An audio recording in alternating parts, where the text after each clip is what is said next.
What do you think, in all that you've learned running this campaign for these like 3 years? What do you think are the biggest piece of advice that you feel like you wish you would have known year one? Don't try and come up with new things all by yourself.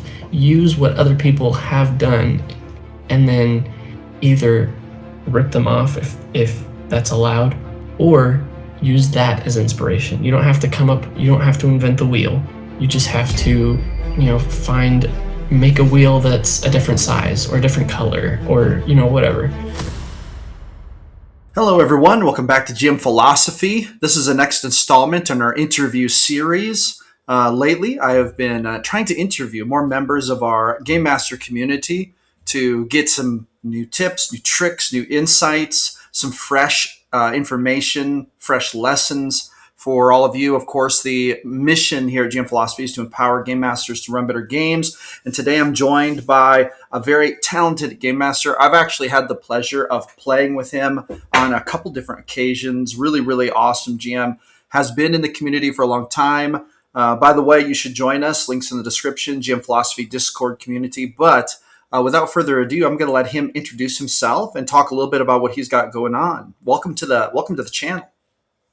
Yes, hello. I am Crossheart, as known in the Discord. I've been a DM since high school because none of my other friends would. And I wanted to play D&D, so somebody had to do it. And I have been a forever DM since. I've tried to play a few games, but I always end up DMing. But that's okay because I enjoy it. I enjoy making and breaking worlds, and letting my friends run around in them. Very nice. All right. So as we were gearing up to talk about this, you mentioned the evolution of your game, not only the game itself, but your style of play and everything. And I think that would be an awesome thing to jump in and talk about. So would you do us a favor and kind of like talk about that a little bit? Sure, yeah. So I have a campaign that's been running. We realized a month ago we've been playing for 3 years. It doesn't feel like it's been that long, but man, it has just flown by.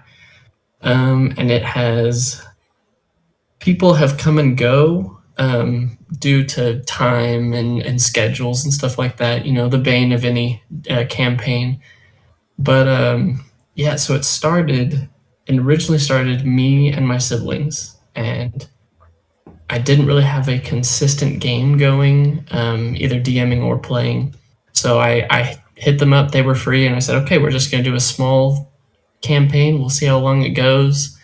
And we ended up getting one of my brother's friends in. So we had a party of 3, pretty good starting size. And as we played, only one of them showed up consistently. So I kind of changed the way it's a typical fantasy game. They're hired as adventurers for this town with a monster problem. Pretty straightforward. The way I set it up initially was kind of like episodes. So each session was a self-contained story. They would log on, we'd hop in Discord, they would get a quest, they would complete the quest, they'd get paid, we'd log off. Pretty easy. I kind of had a bigger story going in the background, but it really just depended on how invested they were and how many questions they asked. And then I would just kind of feed them whatever they were asking. And it was really very character or player motivated, player driven.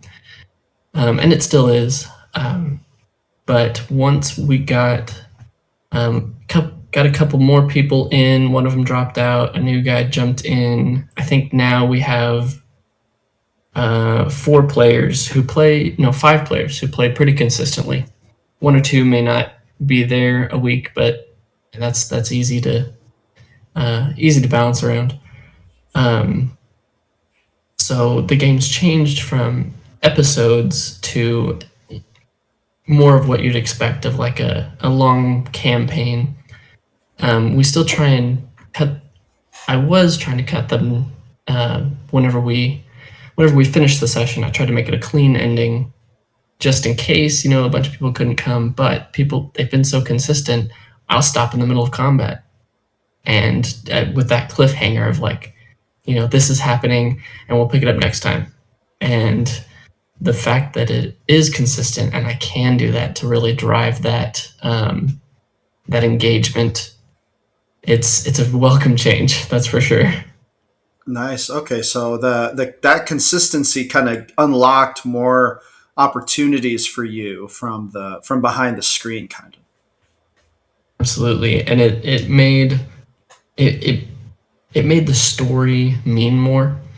So it was less of, oh, I remember that NPC from 2 quests ago or whatever, to they have their favorite NPCs that they check in on, um, which is very dangerous for a DM. And they have locations that they'll go back to, like dungeons that I think, okay, we're cleared, let's move on. And they say, no, no, no, I want to take this NPC and go check it out. Maybe they can find something we missed. Maybe something. Um, one of the NPCs is a cleric of knowledge, so he's always they use him to get the lore of everything. Okay. And so that with a consistent story, that means I can incorporate more of like a deeper level for them to uncover. What do you think you're doing to get them so interested in these locations and NPCs? Like if they're revisiting things, that's a huge sign of like player buy-in, right? What do you Mhm. think is your trick? What do you do? Well, I have been blessed with two players who are they don't they're not spotlight hogs, but they are actors. They're very good players. They're very good at running their characters. They're very good at incorporating the other players. They're very good about engaging NPCs. They make it very easy, to the point where sometimes we will forget about the quiet players. So that's more on me. I'm trying to get them more involved. Um, but yeah, another thing, I in the beginning with all these hundreds of quests that I had written up and lined up, had NPCs that would go with them. And so now that we are in a normal looking campaign, I've got like 100 NPCs in my pocket that half the time I don't know what to do with. And so I tried to make, I was in the beginning going like, what is their backstory? What is their motivation? All of this stuff. And after like the 40th NPC, I kind of burned out on that. So now I have every NPC has their goal for the day, or their job, I guess is a better way of putting that. They have their job and they have a quirk, something that makes them stand out, that I can remember their quirk and like get into that NPC no problem. And some of the NPCs they don't care about, which is fine. I don't care about it, everyone I interact with on a day-to-day basis. But they have some people who they like their quirk, or they like the things they've done in the past. They've connected, and I think that's the biggest thing is um, making them memorable, but not like forcing it. Just like letting the player see, oh, I like this about this NPC. I wouldn't mind asking them for stuff later on in the future. Um, and then just you know, tying them to, if not a personal quest or their backstory, then maybe something that the player or the character cares about. Okay, gotcha. So does your group hire hirelings? Is that like a thing? Like do some of these NPCs become hirelings? In a roundabout way, yes. We are using the 5.5 bastion rules, Oh, nice. which turned out really well. I had a module that I adopted from an outside source, and it was just clearing out a tavern. And when they did, one of the rewards was the deed. So this is their tavern now. They cleaned it up. They hired some people to run it, and whenever 2024 rolled around, those rules came out. About that time, they were level 5 or 6, so they get a bastion. And it made sense that this is their bastion. And so they started building a library onto it. They hired defenders and built an armory for them. Like it it came about very naturally. And so we do have specific NPCs that they wanted for their specific facilities. And it I wish I could say it was planned from the beginning, but there's no I didn't even know about bastions until they came out. So it was very organic. Nice. Hello, friends. Jim Philosopher here. Thank you so much for tuning in for this interview. I hope you're enjoying it. With that being said, I just want to let you know that I do have a book. If you are a game master who loves to create emotional resonance in your games, then this is absolutely the book for you. It's called The Advanced Art of TTRPG Game Mastery. This is my book I wrote in 2025 outlining how I create emotional resonance and emotional buy-in in my games. If you want to run the kinds of TTRPGs, D&D or whatever, that gets players actually emotionally invested, gets them wanting to come back again and again, gets them basically begging you to run another session, like, please, let's play again soon, I can't wait for the next one, then this is the book for you. I've been running games for over 24 years, and I've been a pro D&D game master and TTRPG content creator for several months now in 2026, and though I'm newer to the adventure of running pro games, it's going very well, and these are the secrets that help me to create games that players love. So with that being said, make sure you grab this. Link is in the description for about the price of a cup of coffee. You can learn all of my deepest, darkest secrets, tips, insights on how to make that happen. Thank you so much. Now let's get back to the interview. Okay, so bastions. This is something that's been coming up in some of my groups, people talking about this. I love the idea of bastions. I had one campaign where I was very serious about it, and it turned out really, really good. I would love to hear about how you're running it, how it's going. Just tell us about this. Yeah. So, like I said earlier, it kind of came about naturally where this tavern that they rescued and renovated became their bastion. Um, and there's a whole thing about the lore of this world where the city that they work for as the adventurers, and I've been playing too much Skyrim, so now they're Thanes, thanks to their service to the city. Um, they the city itself is monster phobic. That was one of the problems with this city. It's a very clean city, very nice, very kind. They're starting, and the monster phobia thing was apparent from day one, but they're really getting into the underground, the outcast, all of this stuff. And three of my players are monsters. One of them is a dragonborn. She's kind of accepted, but the other one of them is a kobold, which doesn't go over well in the city, and one of them is I call it a ranch blight. It's just a reskinned warforged.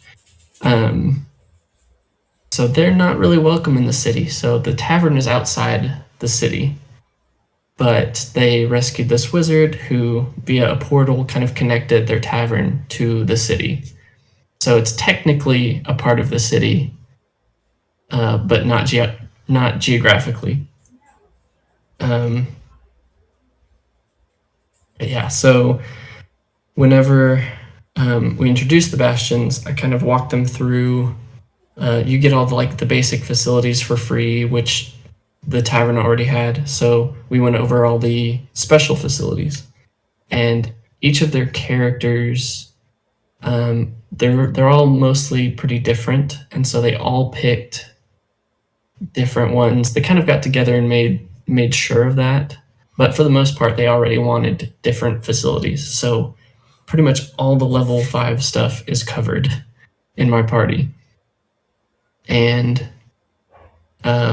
part of those facilities is you need at least one hireling, somebody to run the facility, somebody to manage whatever it does. And I told them okay, who do you want to hire? We have this list of NPCs. Some of them you may need to convince, some of them you might need to go on a quest for, but they're all up for grabs. Who do you want? And they went and picked who they wanted, who made sense for each facility. They rescued this gardener who was being corrupted by a hag's grimoire. So she was going to work in the garden. It just kind of made sense, Yeah. So everyone, They have people that fit really well, and sometimes they will take them on a quest with them if it makes sense. And so they'll have to like come up with, well, who's managing the sanctuary while this cleric's away. So I think that has also really tied or really invested my players into maybe not so much the world, but the inhabitants of the world.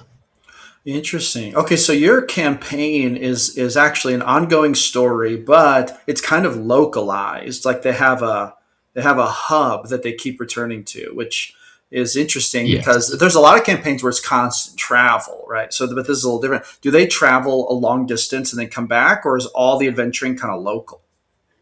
Most of the adventuring is local. It takes place over a wide region called the Haven Plains, and the Hmm. main city is called Haven.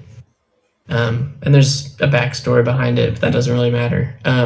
They work for the city.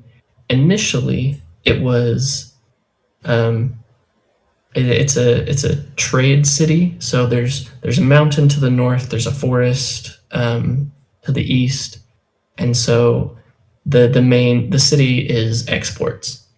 And they hired adventurers because hey, goblins and monsters and stuff are hindering that, and we only have one local adventurer. We need more, and so that was the initial. Here's the campaign. Um, and so it's all stayed in the Haven Plains. It has since expanded to include the forest as well.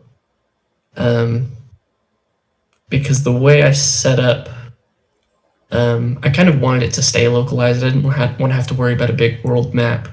So that was the idea of you're being hired by this city, which means you're staying in this city and you're working in this region. So they can go long distance. Um, and their characters spent about a week in the forest. And when they came back, the city was like, "Where have you been? People are dying. We need you back. Like, you spent too much time away. What are we paying you for?" Yeah. So that's kind of been an issue in the past, but it's been exciting to see how they manage it. Nice. Okay. Very cool. So, you noted that the game has evolved and the way that they've gamed has evolved. Do you feel like, as a game master, the experience of this game has caused you to evolve a bit? Oh, definitely. Yeah. Tell us about that. Yes. So, um, I mean, obviously, when I started, I was each session was um, you get the quest, you fight the monster, and you collect your prize. There was a little role play. Role play has always kind of been my weak area. So it's something I really had to work on, especially when I started just throwing out NPCs like they were candy. They all sounded the same except for like a few. So I had to find a way to make them memorable, if not for my players, then for me. I had to remember who I'm playing. Yeah. Um, but then now that we are in a normal looking session um, or campaign, two of my players, I took a poll a while back when we took a break over the holidays of saying like one of the questions was, "What is your favorite part about D&D?" And I think two of the five players said combat. So I tried to make it where we don't go two sessions without fighting something. Like something has beef with you every two sessions at least, or at least giving them something to hit. Um, because in a long narrative campaign, we can have several sessions of just talking. And while I've gotten used to that, that's not their favorite part. And so I have to remember that, like, even if I'm really interested in this, and if it means a lot to the story, that doesn't mean that they're enjoying it because they're not hitting anything. They're not using their character sheet. Um, Yeah. it's like 90% of their character is how to kill things. So, or how to not die. Did that take adjustment for you to, like, basically learn to track that and kind of take that into account? Uh, yes. So I actually bought a paper calendar, and I just started keeping track of like what did they do this day, especially when we'll have three. We only play for like a couple hours, maybe three, but we play every week. Mhm. And so we can have, recently we had 3 weeks that were all one in-game day. Yeah. And and so I'm having to keep track of like what you're doing, when, but also what you agree to. When is that going to be in the future? Um, and so I've had to kind of change the way I plan. I still only really plan like one actual session in advance. So like I'm actually really slacking on that. I haven't prepared for next week. Something I need to do this weekend. But I try not to get too far ahead of myself because my players will do anything. I mean, whatever I have prepared, they might just totally circumvent that, and that's a lot of wasted time for me. So I try not to plan too far out, but I want the campaign and the world to feel alive. So I'm constantly thinking in the background of like, what is this major player doing now? What is this city doing now? What is this group? How did they react to what the players just did? And so, kind of keeping that in the back of my mind of like, not only are the adventurers doing things, but the city is doing things too. Like they're not just NPCs in the barest sense, just sitting there waiting to interact with the players. Like this is a living world. This is what I'm trying to create. Um, and so just making sure it stays living while the players are off doing something else um, can be hard, but now that I'm kind of used to it, it's more fun than anything. Nice. Hello, friends. Jim Philosopher here. Listen, I have been a pro paid game master for several months now. I started my business in January of 2026, and then I went full time in March. How did I do it? I actually wrote a book all about that, the Pro GM's Guide. Listen, this book I wrote detailing how I went from having zero pro games at all to going full time running pro games. Now, keep in mind, running pro games isn't my only business. I have 5 full pro games going right now. I also do the YouTube, obviously, and I sell products. With that being said, I am highly confident that with the methods I've outlined in this book, and of course, this book is kind of based on using start playing games as your platform, but you do not have to do that. There are ways to get around that, and this book will be useful to you even if you're not using start playing, but it's specifically written with start playing in mind. And if you want to turn your love for the hobby, your talent for running games into either a like beneficial side hustle or even consider going full time, then this is the book for you. All the crucial tips, tricks, trial and error, all the stuff I learned trying to figure out how to make it happen, I have put into this book. If you have aspirations of being a pro game master, this is absolutely something you need to add to your bookshelf. Grab this. Link is in the description for about the price of 2 cups of coffee. You can add this to your repertoire. Once again, thank you so much for watching the channel and the interview. And now let's get back to it. All right. So when it comes to prep, you mentioned, this week you're a little behind on prep. You also mentioned you don't prep too far ahead because sometimes your players will circumvent. It's like, oh no, does that really happen in D&D? It happens all the time. Oh yeah. Oh yeah. But so what does your prep routine look like? What do you do for prep? Um, it depends on what they had just done. So sometimes I'll plan enough that it'll last 2 or 3 weeks. Um, and I don't expect it to, but I like to let my players, if they want to talk amongst themselves, I'm not going to stop them. Now, if it goes like an hour and a half and we only play for 2 hours, I might focus them again. But if they want to sit and enjoy their characters, enjoy the world, I'm going to let them. It makes it easier on me. Do they ever, if that happens, do they ever express to you that they don't like that, or do they just seem to like it? Like, how is their reaction when they sit back and realize they've had a session that's mostly them role playing with each other? They have never addressed it to me in like a disappointed way or anything. Mm-hmm. I have received some texts like an hour and a half in of like my sister is not a huge role player. She's good at it, but she's shy. She's quiet. She's not going to butt in. She's only going to input if she's invited, and we don't always remember to invite her. So it will be like an hour and a half in, and I'll get a text saying, "Hey, I'm falling asleep." So Okay. that's when I know, okay, things need to change, things need to progress, or I need to pull her in with something that she's engaged with, not forcing her in, like something she would Okay. actually be interested in. Gotcha. Yeah. Okay. Very Um, nice. Yeah. which which depending on the scene may be easy or may be very difficult. Um, and then another one of my players is very new. This is his first time playing D&D at all, so he doesn't really know what's normal Mhm. or maybe what's allowed.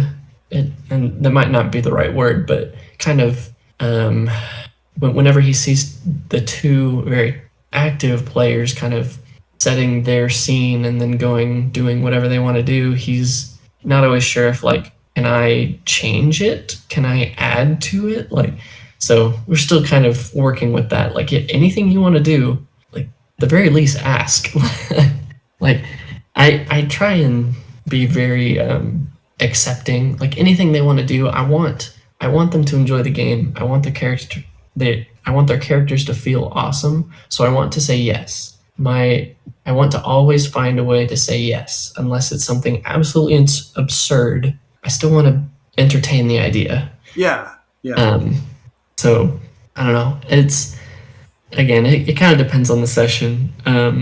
So if it's a continuation of the previous session, prep is very easy. But for instance, right now they are chasing a murderer, and they found the murderer in the last session, but he got away, and so now they're trying to find him. And this is where the underground of the city comes in that they've gotten a taste of, which means I don't have maps, I don't have NPCs, I don't have any of that prepared because it hasn't come up until now. I have ideas, but until I write it down or make a map or make an NPC or something, an idea is useful for improv, but which is good, but it's not. It doesn't hit the same if I can't plan it out, connect some things that they recognize to new stuff, NPCs that they've had dealings with that, oh, I didn't know you were involved in the underground. Why are you here? And just kind of going into that. So part of my prep this weekend will be mapping out the underground, because depending on how they approach the underground, there could definitely be combat. Okay. Um, these are the rich adventurers who have never gone underground until now. The underground society may not be hostile, but may not be welcoming. And Okay. depending on how my players go about it, will determine how they're received. Are you looking anywhere particular for inspiration for the underground? Like, do you have any songs, movies, shows that you are thinking of that are like, oh, that's an idea I kind of like? Or do you just like, is it all just off the cuff? I'll, when it comes to this, a lot of it is off the cuff. My major inspiration currently is the Thieves Guild in Skyrim. Okay. Kind of how that's set up, how it's literally underneath the town. That's kind of how I'm going about it. It's the entrance is through the sewers, which leaves plenty of obstacles. If the underground denizens don't want the adventurers there, well, they have traps, they have maybe monsters, they have lots of passageways that they could pull the adventurers in. Or if they're friendly, I mean, the leader of my players is a paladin, so he's very like, hey, let's work together on this. Unless you break the law, then we might have some issues. But so again, I don't know what my players are going to do. Are they going to be diplomatic? Maybe. We also have a very fiery kobold who has no problem busting down doors and wrecking the place. So it just half the time it depends on who gets there first. Nice. Okay. Okay. Awesome. So when you make maps, what are you doing for maps? Like, do you, I know I've seen some of your maps, they look awesome, but I'm not sure if we've ever talked about how you make them. Sometimes I will find maps online that I like. I did that with a sewer system.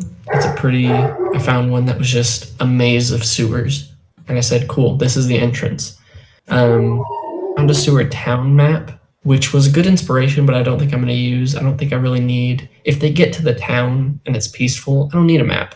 I can have like a background or something, but I don't have to worry about dragging the characters around a map if they're just like meeting people. Yeah. It just kind of takes away. It's too much work. I'll just have like a background of who knows, maybe the Thieves Guild from Skyrim. Nice. So maybe more theater of the mind when they're doing that kind of thing. Yes, if it's a narrative, if where they are, there's no combat. It's just talking. It's just meeting people. It's going from one location to the next. I just use like scenes or backgrounds or pictures. I really try and save maps for battle because that's when you need a battle map. Yeah. Otherwise, I have a city map and I have a region map. And if they're traveling, I'll switch to the region map and say, okay, just for a visual, like you're going from here to here. I'm not gonna count hexes. I'm not gonna. I normally don't roll on random roll tables because narratively it doesn't always fit. Hmm. But so like in town, depending on where they are, if they're in town, I'll just have the town map. If they go in a shop, I'll pull up an alchemist background or something or a smithy background. As for making maps, because sometimes I can't find the right map, so I do have a couple ways that I can make maps, either in Roll20, very like low quality, lots of boxes and Yeah. stuff like that. It gets the point across. Have an application on my iPad where I can like draw maps, which is a lot of work, and so I do that sparingly. I don't always have that kind of time. Yeah. I also have an application that just like makes random maps. I can say I want lots of halls, I want multiple layers, or just like a single floor, back door, treasure, secret rooms, whatever. And then I say go, and it'll make it. And if I don't like it, I'll remake it until I find one that I like or I can work with. Maybe I'll use the whole thing. Maybe I'll chop it up. That's probably the easiest way for me to make like dungeons. Yeah. Is Yeah. just like let the computer do it. I'll work with whatever it gives me. Nice. Okay. Okay. No, that makes sense. Totally. What do you do for things like, loot, loot lists? Do you kind of like think of those ahead of time? Do you just improv those? What's your approach for those things? Um, I normally will use the random treasure tables. I really like those. I Yeah. like to see what will come, but only if it makes sense with what they would be finding.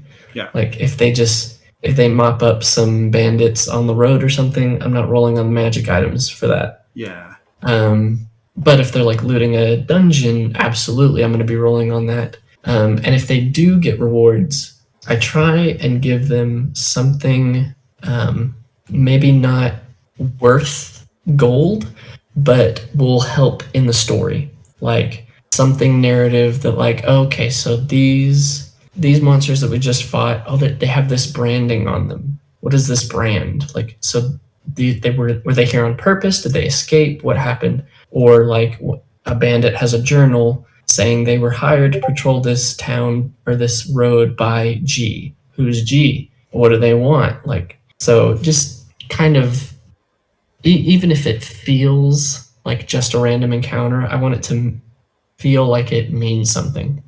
Gotcha. So And there'll be so, like almost like a little plot hook hidden in there somewhere. exactly.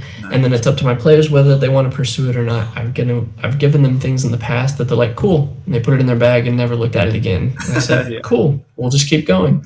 If it ever comes back up, it comes back up. I've gotten to where the magic items I've been a little more intentional about. Hmm. Random magic items, I try and do consumables so that they don't just have this stockpile of items that they're not using, which right now they have a stockpile of potions they're not using. But I mean, potions are easier to kind of move around and take with you. And remember that you have and find a way to use. But if you have like 40 magic swords, you can only use one or two. So I'm more intentional about that. And then with gold, I've started giving them less gold in the form of gold, and more art pieces. Oh, nice. So it's still the same amount of gold, but in a different form.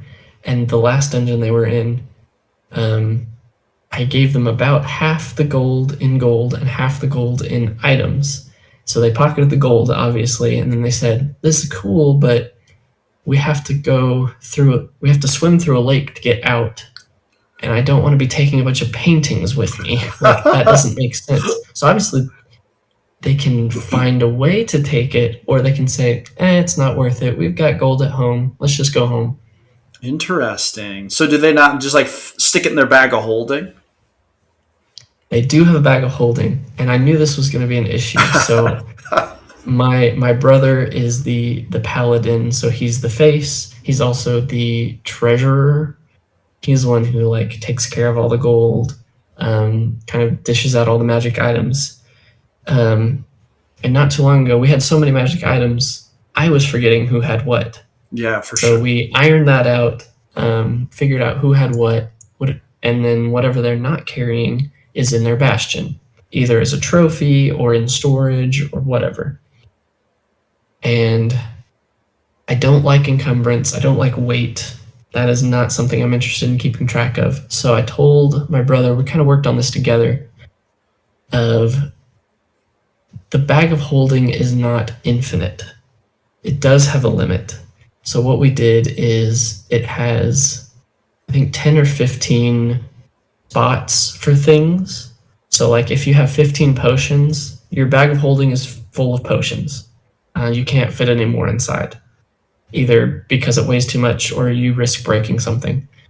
And then certain items that are bigger would take 2 spaces. So you can take this statue that you found worth 500 gold, but that would take 2 spaces. And you might have to take something out or not put something in. So there's that. Nice. Okay. Very cool. Very cool. No, I love that. And I agree. Encumbrance is such a pain to try to track.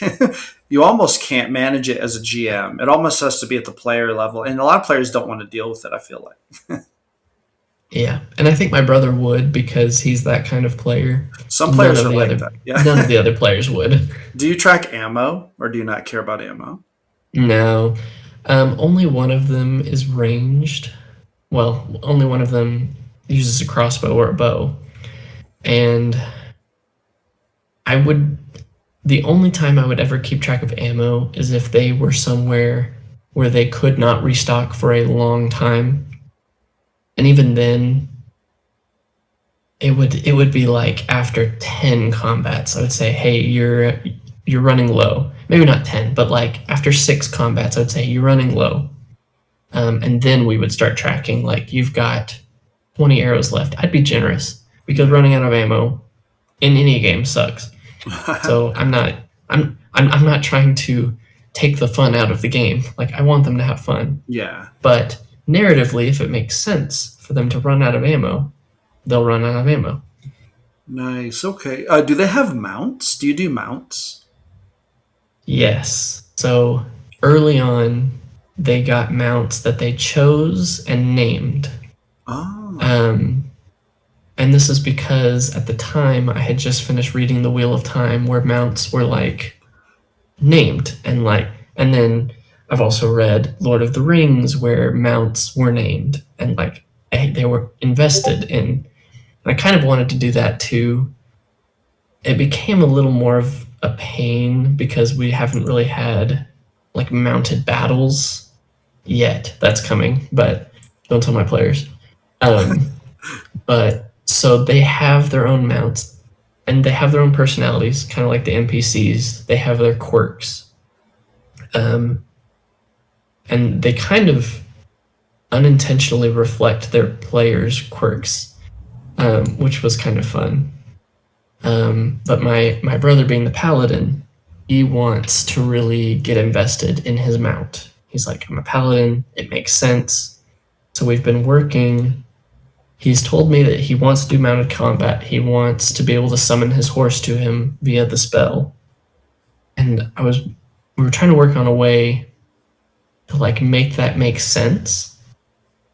Because I don't want to just like Legend of Zelda whistle and your horse appears. That just kind of breaks immersion at times. Yeah, yeah. But if he's a paladin, his god could have influence. And so I have a plan for his next character arc, which is coming up very soon, is tied to the underground of his reward. So the quest is he has to free this villain from his prison, which we'll find out later is a prison of ideology. Like this guy has been swept by this charismatic leader. And so freeing him could be changing his mind, could be like arresting him, which would be a form of freeing. And it could straight up killing him. Like he'd be freed from the ideology that way. The reward, and this NPC uses a whip. So his reward, the god will take the whip and fashion it into a harness for his horse. And so the horse is not magical, but because it's tied to the deity, he'll be able to summon it and it'll have protection and all this stuff. Nice. So Okay. finding ways to make gameplay easier that makes sense narratively. Nice. Okay. No, I love that. That's awesome. All right. We're coming up on time here to wrap it up. What do you think, in all that you've learned running this campaign for these, like, what'd you say, 3 years it's been going? Yeah, for 3 years. What do you think are the biggest piece of advice that you feel like you wish you would have known year one? Oh, I probably wish I had been better at making combats, but that's still something I'm working on. Something that I've kind of been working through personally, and then I've been adding some of that to the Philosopher's Tome, actually. Shameless plug. Nice. So yeah, combats would be one of them. I don't know. I think if I could go back, I kind of like how things have ended up, but I would probably tell my old self to, how do I phrase this? To look for inspiration, not just don't try and come up with things. Don't try and come up with new things all by yourself. Use what other people have done, and then either rip them off if that's allowed, or use that as inspiration. You don't have to invent the wheel. You just have to, make a wheel that's a different size or a different color or, whatever. Like I listen, when I'm at work, I listen to YouTube, either advice or I love D&D lore. And so things that I don't think I'm really interested in, I'll listen to a lore video about it, and I'm instantly like, okay, I've got to put that in my campaign somewhere. So that was a big thing. But like, that's probably what I would tell young Crossheart is you don't have to make it all up from nothing. Like, look at other campaigns, look at other like Reddit boards or Discords or whatever, see what they're doing, and say like, okay, I can do that. I'll just change this part of it. Yeah. Love it. No, that's awesome. Very well said. And speaking of the Philosopher's Tome, Crossheart is now a contributor, which you can grab in the GM Philosophy Discord. It's a free e-magazine publication, community project put on by GM Philosophy Community Publishing. So make sure you join the Discord. Crossheart, do you have any links you'd like to include in the description of this? Just the the GM Philosopher Discord. That's okay. Awesome. I don't really have a whole lot of social media. That's the only place I am. Okay. Nice.